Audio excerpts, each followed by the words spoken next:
వీరికి తోడు ఈ మధ్యకాలంలో కొత్తగా వైఎస్ఆర్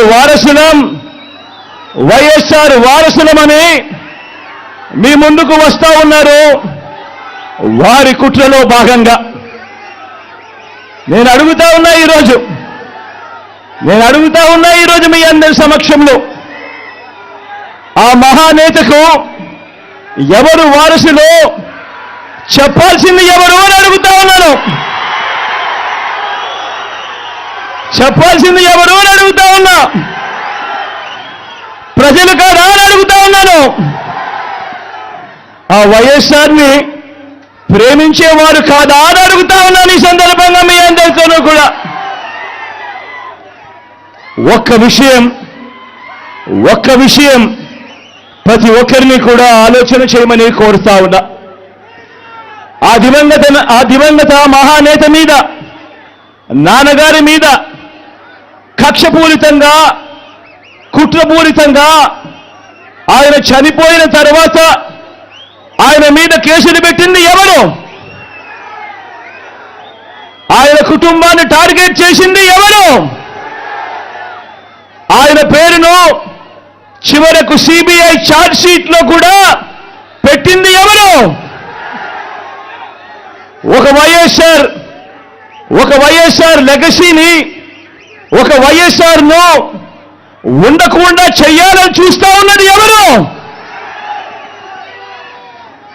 ఒక వైఎస్ఆర్ కుటుంబాన్ని పూర్తిగా అనగదొక్కాలని, వారు ఇక లేకుండా చూడాలని కుట్రలు పన్నింది ఎవరు? ఇవన్నీ కూడా పులివెందుల ప్రజలకు తెలుసు, వైఎస్ఆర్ జిల్లా ప్రజలకు తెలుసు. తెలుగు నేల మీద ఉన్న ప్రతి ఒక్కరికి కూడా ఇవన్నీ సంగతులు తెలుసు.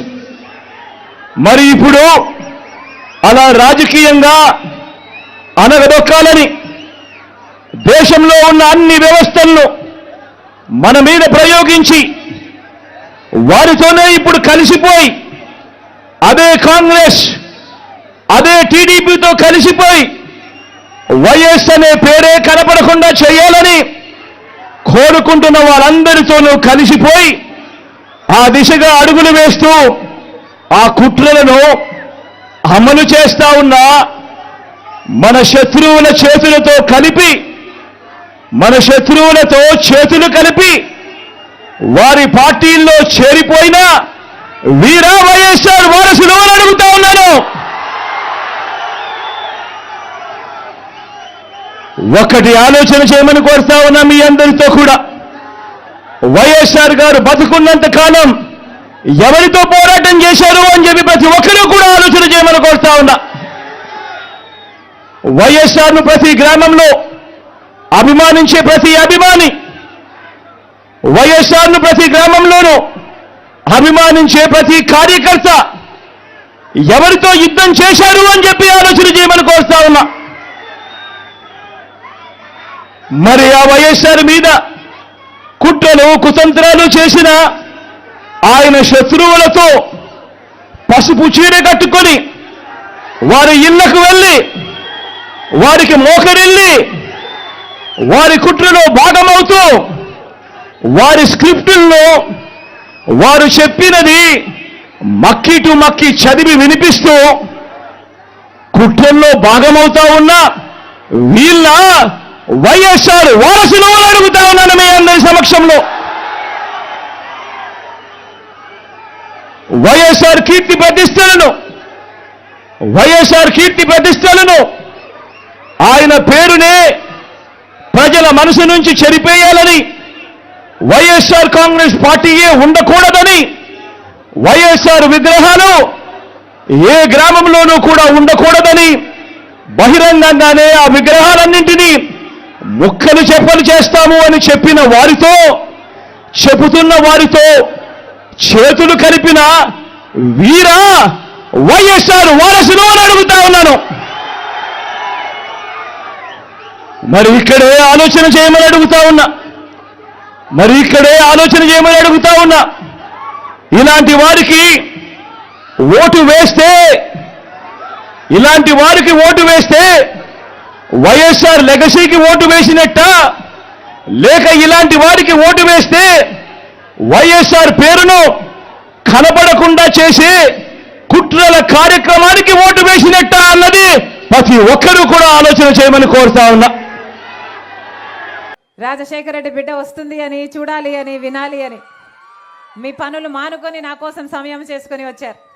ప్రతి అన్నకు, ప్రతి తమ్ముడికి, ప్రతి అమ్మకు, ప్రతి అక్కకు, ప్రతి చెల్లికి, ప్రతి అయ్యకు మీ రాజశేఖర రెడ్డి బిడ్డ శిరస్సు వంచి చేతులు జోడించి మనస్ఫూర్తిగా నమస్కరించుకుంటోంది. మనకేముంది, చేతిలో చిప్పు ఉంది. అన్న అయితే లిక్కర్ కూడా ఉందమ్మా అంటున్నాడు. ఏం చేశారన్నా? 10 సంవత్సరాలు అయింది. రాజధాని ఎక్కడుంది? చంద్రబాబు గారు ఏం చెప్పారు? సింగపూర్ను కడతానన్నాడు చంద్రబాబు గారు.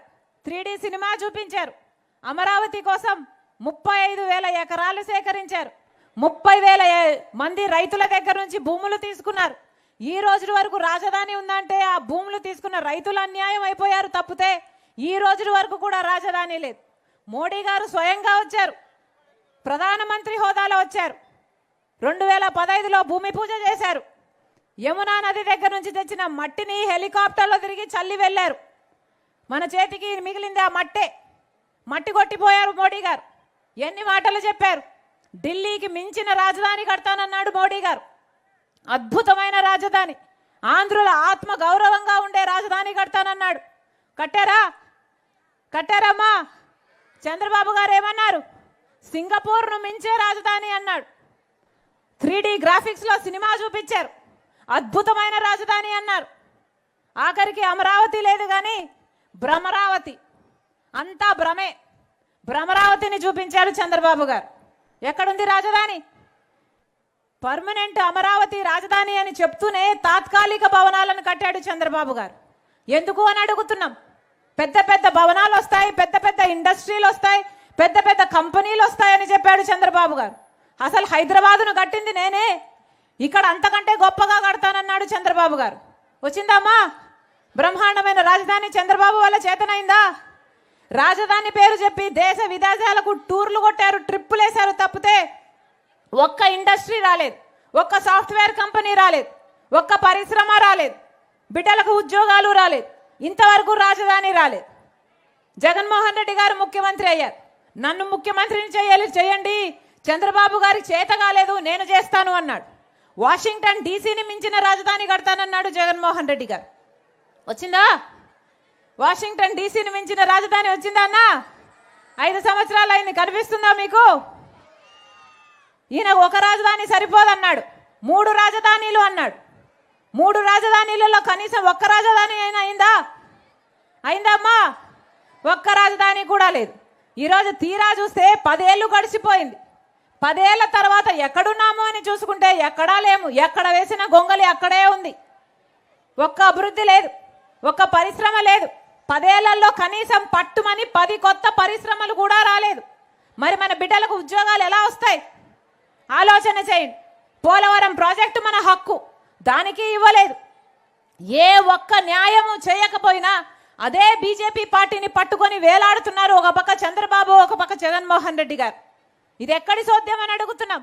బీజేపీ పార్టీ మనకి ఏం చేసిందని వాళ్ళకు గులాంగిరి చేస్తున్నారు. మనకి ఇవ్వాల్సిన రాజధాని ఇవ్వలేదు, మనకు పోలవరం ప్రాజెక్ట్ ఇవ్వలేదు, మనకు ప్రత్యేక హోదా ఇవ్వలేదు. మన రాష్ట్రానికి అసలు కనీసం ఒక్క మేలు 10 సంవత్సరాలుగా చేయనిదే అదే బీజేపీ పార్టీకి ఎందుకు గులాంగిరి చేస్తున్నారు చంద్రబాబు గారైనా జగన్మోహన్ రెడ్డి గారైనా? అందుకే చెప్తున్నాం, ఓటు అన్నది మీ చేతుల్లో ఉన్న ఆయుధం అమ్మ. మళ్ళీ మళ్ళీ మీ జీవితాలను నాశనం చేసుకోకండి. మీ ఓటు చంద్రబాబు గారికి వేసినా అది డ్రైనేజ్లో వేసినట్టే, మీ ఓటు జగన్మోహన్ రెడ్డి గారికి వేసినా అది డ్రైనేజ్లో వేసినట్టే. ఓటు వృధాన చేసుకోకండి. ఓటు అనేది మీ హక్కు, ఓటు అనేది మీ బాధ్యత కూడా. ఆలోచన చేసి ఓటు వేయండి. ఈరోజు ఒక్క కాంగ్రెస్ పార్టీ మాత్రమే అధికారం లేకొచ్చిన వెంటనే 10 సంవత్సరాల ప్రత్యేక హోదా ఇస్తాము అని కాంగ్రెస్ పార్టీ మేనిఫెస్టోలోనే చెప్పాడు రాహుల్ గాంధీ గారు. మీరు ఆశీర్వదించండి, మీరు ఆశీర్వదించండి. 10 సంవత్సరాల ప్రత్యేక హోదా వస్తుంది కాంగ్రెస్ పార్టీ అధికారం లేకొస్తే. అందుకే చెప్తున్నాం, మీ ఓటు ప్రత్యేక హోదా కోసం వేయండి, మీ ఓటు పోలవరం ప్రాజెక్టు కోసం వేయండి, మీ ఓటు రాజధాని కోసం వేయండి. ఇవన్నీ సాధ్యం కావాలి అంటే కాంగ్రెస్ పార్టీ అధికారం లేకొస్తేనే ఇవన్నీ సాధ్యం అవుతాయి. మరొకసారి చెప్తున్నాం, కాంగ్రెస్ పార్టీ రాజశేఖర రెడ్డి గారి పార్టీ. కాంగ్రెస్ పార్టీ ప్రజల పార్టీ. కులాలకు, మతాలకు, భాషలకు అతీతంగా అందరినీ హక్కున చేర్చుకునే పార్టీ కాంగ్రెస్ పార్టీ. అలాంటి పార్టీలను మీరు ఆశీర్వదించాలి. బీజేపీ పార్టీ మతతత్వ పార్టీ, అసలు ఒక్క మాట కూడా నిలబెట్టుకోని పార్టీ. మరి అలాంటి పార్టీకి పొత్తులు పెట్టుకున్న వీళ్ళతో మీరు ఎందుకు ఏకీభవిస్తున్నారు? ఎందుకు వీళ్ళకు ఓట్లేస్తున్నారో ఒక్కసారి ఆలోచన చేయండి.